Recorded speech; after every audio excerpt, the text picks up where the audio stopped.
Halo,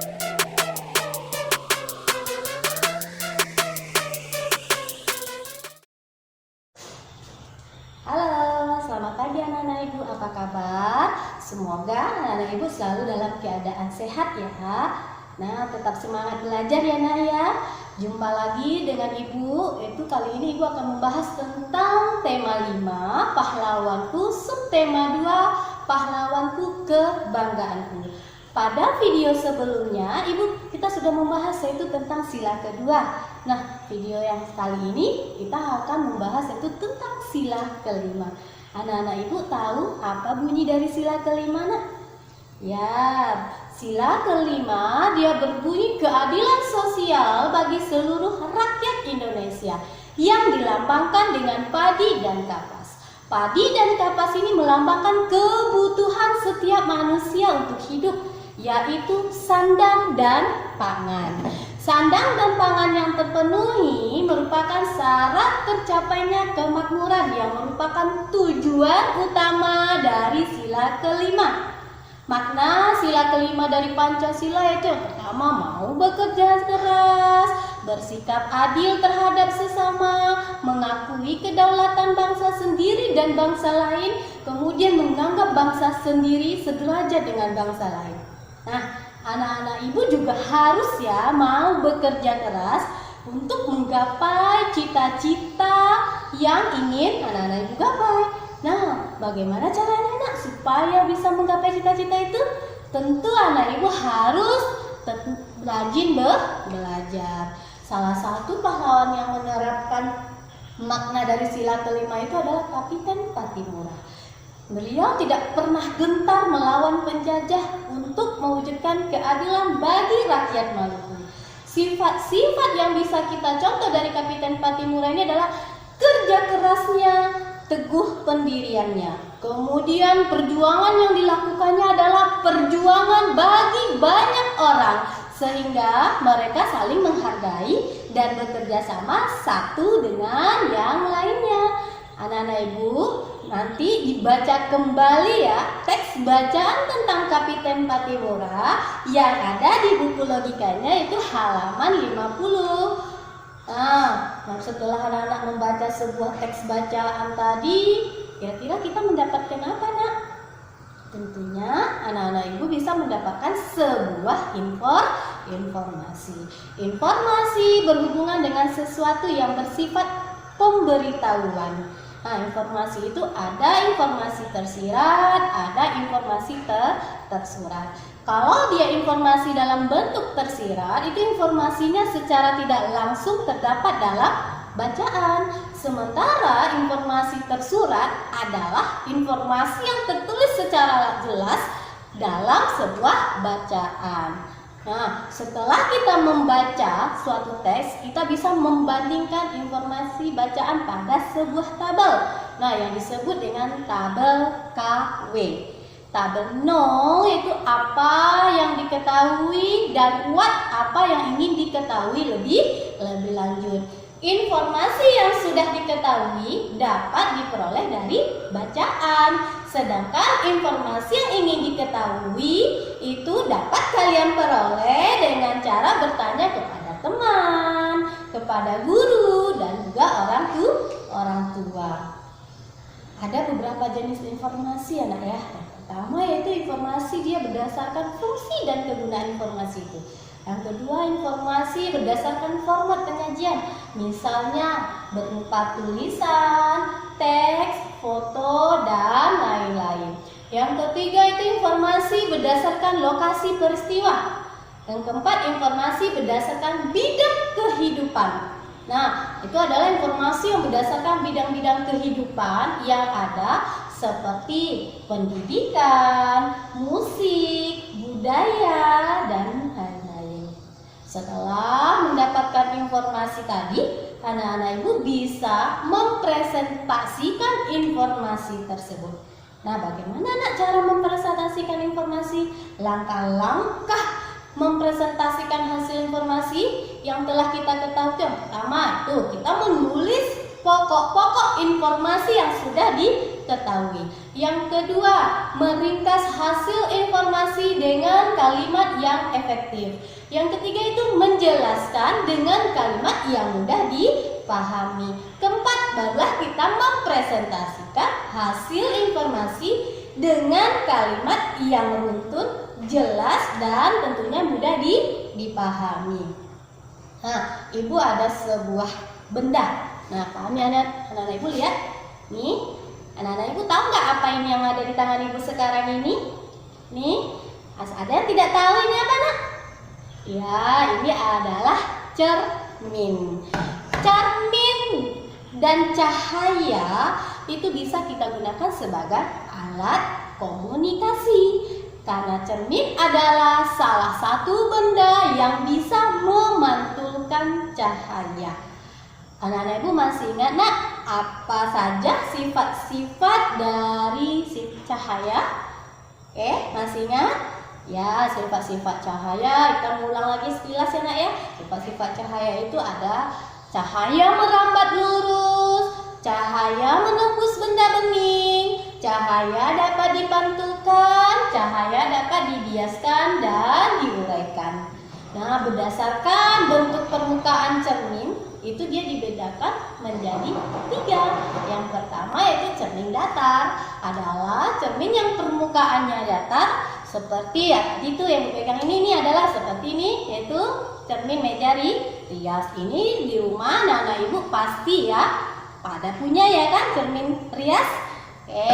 Yang kedua yaitu, nah sebelum kita masuk yang kedua, kita harus lihat dulu apa saja sifat bayangan dari cermin datar. Cermin datar dia memiliki sifat bayangannya itu maya, tegak, dan sama besar. Yang kedua adalah cermin cembung, adalah cermin yang permukaan bidang pantulnya itu melengkung ke arah luar. Misalnya cermin pada kaca spion, bayangan yang dibentuknya yaitu maya, tegak, diperkecil. Yang ketiga adalah cermin cekung, adalah cermin yang permukaan bidang pantulnya itu dia melengkungnya ke arah dalam, misalnya yaitu pada lampu mobil, senter, nah dan lain-lainnya, Nak, ya. Kemudian bayangan yang dibentuknya itu adalah nyata atau maya. Salah satu benda yang memanfaatkan sifat-sifat cahaya dalam penggunaannya adalah loop. Anak-anak Ibu tahu nggak apa itu loop? Pernah lihat loop? Loop atau yang kita sebut juga dia dengan kaca pembesar, dia adalah sebuah alat optik yang kita gunakan untuk melihat benda-benda yang berukurannya kecil. Loop ini berfungsi untuk memperbesar bayangan. Biasanya loop sering digunakan oleh tukang jam maupun untuk anak-anak melakukan praktikum di laboratorium sekolah. Lensa yang digunakan pada loop yaitu adalah lensa cembung, sehingga bayangan yang dibentuk oleh loop ini memiliki sifatnya maya, tegak, dan diperbesar. Selain loop, kacamata, kamera, mikroskop maupun periskop itu merupakan alat optik yang juga memanfaatkan sifat-sifat cahaya. Ada 2 cara kita untuk menggunakan loop.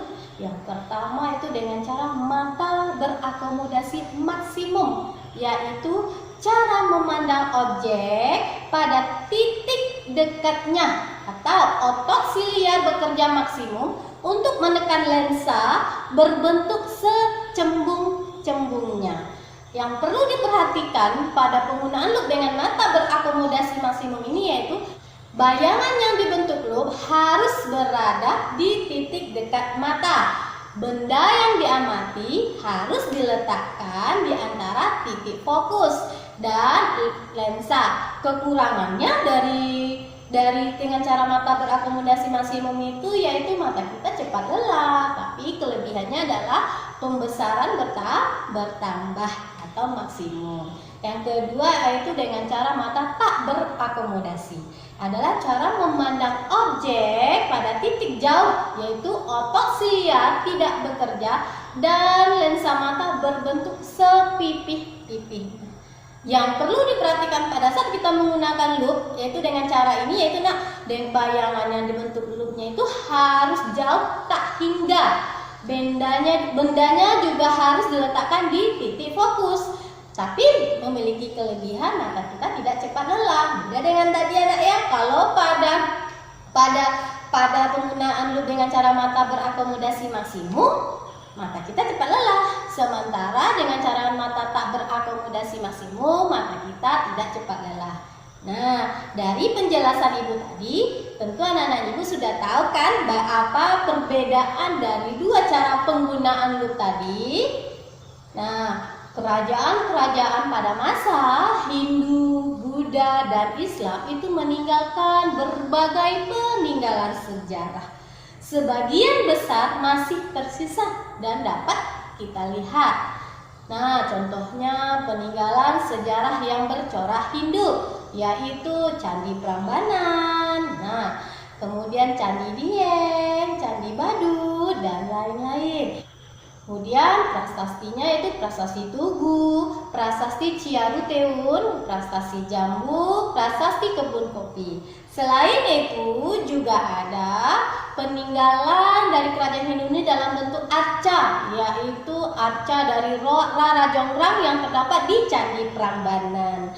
Kemudian arca Kendedes yang ada di Candi Singasari. Juga beberapa karya sastra yaitu kitab Ramayana dan kitab Mahabharata, serta dengan tradisinya yaitu tradisi Ngaben dan Kasodo. Antara peninggalan sejarah pada kerajaan Buddha itu berupa Candi Borobudur, Candi Mendut, Candi Muara Takus, dan lain-lain. Prasastinya itu prasasti kedudukan Bukit Talang Tuo, juga arcanya itu arca Sang Buddha Gautama. Dengan kitabnya yaitu kitab Jataka Mala, kitab Buddha Carita, serta tradisinya yaitu Asada, Ulambana, dan lain-lain. Sedangkan peninggalan sejarah yang bercorak Islam itu dia berupa masjid seperti Masjid Agung Demak, Masjid Kudus, Masjid Baitur Rahman, juga istana seperti Istana Kesultanan Ternate, Tidore, dan juga Keraton Yogyakarta. Dan kaligrafi, pesantren, serta tradisi, yaitu tradisi upacara grebek, tradisi upacara grebek ini adalah tradisi upacara grebek yang besar di Demak. Nah, upacara sekaten di Yogyakarta dan Solo. Ada juga ya yang namanya Pesta Tabui. Pesta Tabui ini yaitu di daerah Pariaman, Sumatera Barat. Di antara anak-anak ibu, apakah ada yang pernah menyaksikan Pesta Tabui ini? Pesta Tabui ini dalam rangka memperingati gugurnya Imam Husain. Itu yang dilakukan oleh masyarakat Minangkabau di daerah pantai kota Pariaman. Peninggalan bersejarah ini memiliki pengaruh terhadap masyarakat yang ada di sekitarnya. Nah, contohnya dalam peringatan Pesta Tabui tadi, banyak orang-orang yang berdatangan untuk menyaksikan Pesta Tabui tersebut. Tidak hanya masyarakat dari kota Pariamannya, tapi juga masyarakat dari luar kota. Bahkan juga ada wisatawan asing yang datang untuk menyaksikan Pesta Tabui ini, sehingga dapat memberikan kontribusi bagi perekonomian daerah. Begitu juga dengan candi anak.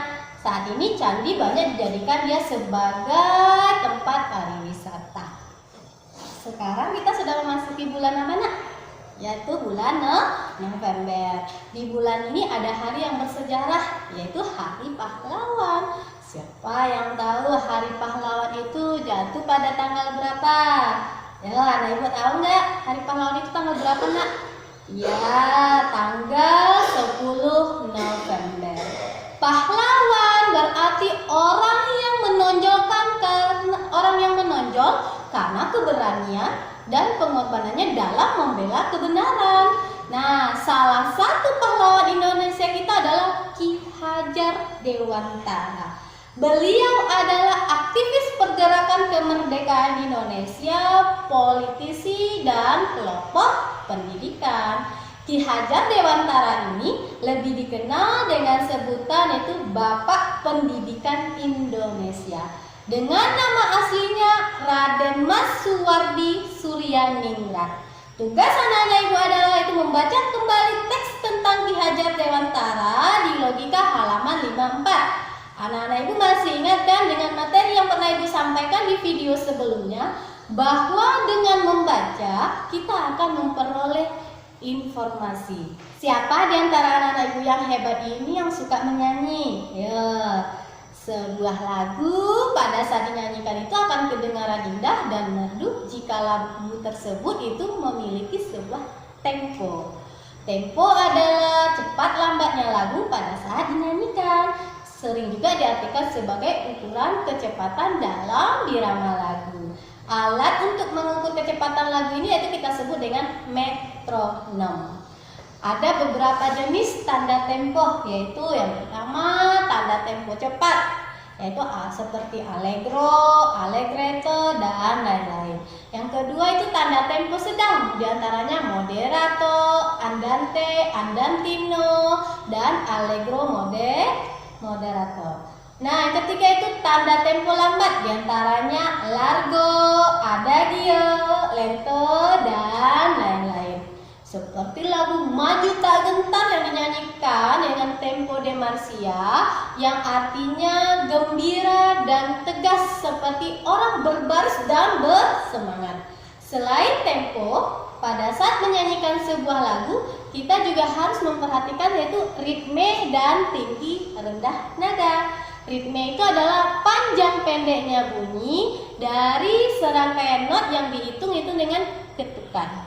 Sedangkan tinggi rendah nada itu sangat bergantung pada getaran atau frekuensi gelombang suara yang dihasilkan. Nah, demikian video pembelajaran kita hari ini anak ya, yaitu tema 5 pahlawanku, subtema 2 pahlawanku kebanggaanku. Ibu harap anak-anak ibu dapat memahami materi yang sudah ibu jelaskan tadi. Ingat, tadi ibu ada meminta anak-anak ibu membaca teks. Nah, ingat ya, ada 2 teks yang harus anak-anak ibu baca ulang kembali. Nah, semakin anak-anak ibu banyak membaca, itu akan semakin banyak informasi yang akan anak-anak ibu peroleh. Tetap semangat, walaupun kita masih belajar dari rumah, jangan lupa jaga kesehatan. Tetap patuhi protokol kesehatan, pakai masker, jaga jarak, dan rajin cuci tangan. Dadah, terima kasih.